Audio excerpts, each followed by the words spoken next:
Exactly. Looks like Cowboy Dan and Gooey. Another Falco ditto. So many spacey mirrors. This is actually getting absurd at this point, but I am not one to complain. And say you on just con- gotta keep carrying it. Yeah, I could commentate Falco dittos all day. But to me, the coolest part about melee content is that, again, like, the scene itself is so large, and again, like, there is some really good melee content out there, but there's, like, relative to how large the scene is, there's not that much. And that's what I was talking about in terms of, like, the room. Some of the content that I've made, for example, I just make the content that I wish there already was. Like, absolutely. Yeah. You know what I mean? So there's so much room for you to be creative and think about, like, what kind of way do you want to impact the scene, or what do you want to make, and what can you make that nobody else can? What skills, what kind of personality do you have that you want to put into your content to make it your own? It's a really, really fun way to get involved in the community, and it's led a lot of people to different opportunities, even in life. Yeah. And even if it doesn't lead to that, though, I mean, it's just a really awesome way to give back to the community, meet new people, and I would just encourage anybody, just do what you can to be a part of what we're doing. Enter the tournaments, help organize. There's a lot of people that do stuff behind the scenes too. I want to give a shout out to KO for running the stream right now on Melee every day, and Burke, one of our stream runners, helping us out right now. People like that rarely get shouted out and don't get enough credit, but there's a lot of people coming together to make all this possible for you guys. And like I said, when you guys donate through the Matcherino, you're helping every single one of those people as well as the competitors. So we appreciate all the support from all of you guys, and hope you guys are as excited as I am for not just this set, but the rest of Top 64. Yeah, I think this will be our last set talking together. So we got one more Falco Ditto. It makes sense. It's a Ginger tournament. Let's run it. How else could we end it, man? And just like last set between Traplord and Trudong, I don't know either of these Falcos, but I'm unfamiliar with this one as well, so we're gonna see. CowboyDan is the white jacket Falco. Gooey playing neutral takes the first stock there. Are you sure? I think no, I'm not sure. Yeah, CowboyDan is vanilla, Gooey is blue, or like the white. Yep. The ginger jacket, we can say. He's I will the most always get thrown off by the fact that the white jacket is actually blue, despite that's the Falco color I play with the character. That's how I know you're not a Falco man. Is you can't look at these stock icons and tell me the colors. But no, I looked at the white on the collar of CowboyDan and went, that must be the white jacket in game. Right. And then I told everybody wrong, and that's okay. Dude, you're the Icy main, and you've got the really nice beard. That's what you're here for. Okay, I'll take the Falco knowledge, and together we form a commentary duo. CowboyDan doing really... That I just need to get on for some Icy's main sub-tourney, but that won't exist. Yeah, those just don't exist. See, you got to make the tournament that you want to see. Why are you not organizing that, is my question. I don't like the Icy Ditto. I don't want to see that. I don't think many Icies like the Ditto. If you're CowboyDan, you got a PC drop to grab the ledge there, in my humble opinion. But he's up 4 stocks to 1. Pretty good look for him. Gooey takes this down air. Yep. And, I mean, he's down 2 stocks. It's a Falco Ditto. You can get a shine, get him off stage, and make something happen. Or you can get shined, and CowboyDan can kind of keep doing CowboyDan stuff. Yeah, this doesn't... It doesn't super feel like he's... Like, CowboyDan isn't doing anything crazy. It's just solid fundamental Falco play. He's so patient. Yeah. He's giving Gooey a lot of space to, like, really mess up, if that makes sense.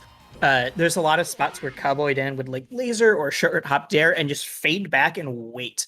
See what Gooey does, and as soon as Gooey goes for an option, he's like, all right, cool, I've got you. Like, this is where I can hit you even harder. Yeah, I think the Falco Ditto oftentimes is getting your laser out first to establish that control to put the opposing Falco in laser or in laser hit stun, or rather in shield. You get them in shield, and then you get to a space that you're comfortable. Oftentimes, I think it's either a roll distance, if you think that they're going to be rolling, if you anticipate that they might be doing an aerial out of shield, dash dance right outside that range, and you're really just trying to like mix up baiting something like that from them and punishing accordingly, or going more aggressive and getting on their shield to try to force them to make some sort of a play, like a roll out of shield, like a shine out of shield, something like that. And CowboyDan just seems like he's a lot more comfortable in setting up those favorable situations for himself. Absolutely. CowboyDan has been really, really good at, like you said, he's controlling the space well, but not only is like walling him out, but is setting up those roll distances and everything like you were talking about. There we go. Again, one more stock.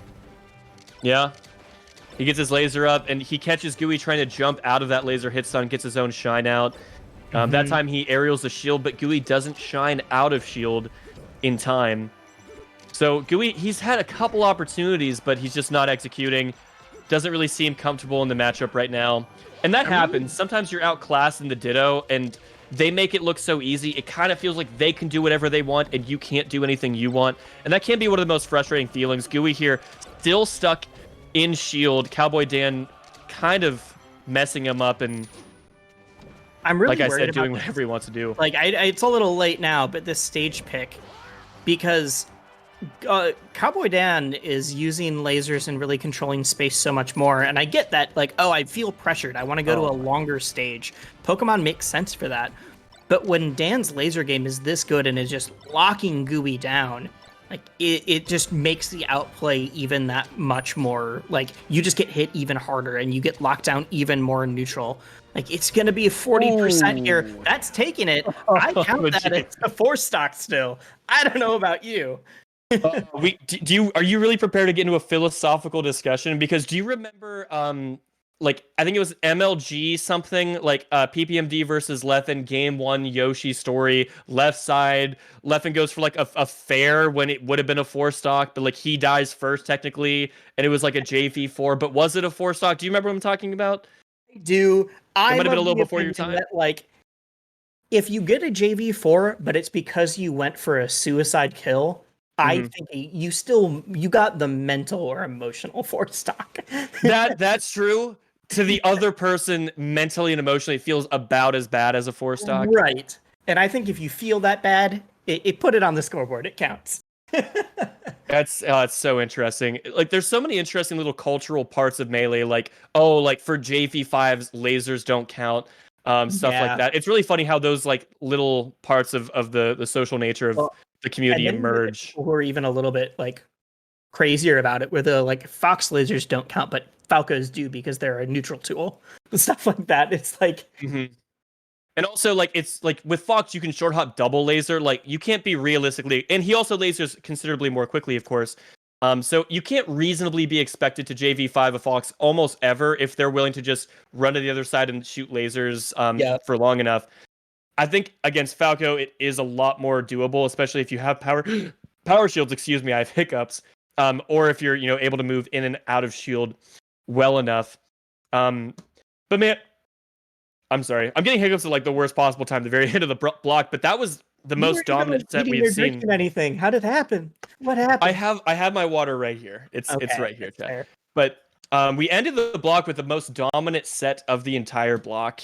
What a wild ride! What a bunch of Spaceys slugging it out. Again, shoutouts to Joey Donuts over Zamu. Probably the biggest upset that we saw. I can't really think of anything that compares to it, right? Biggest one on stream. A lot of the other ones that were like upset by seeding were things like I'm trying to remember. I don't even know who would have been seeded higher of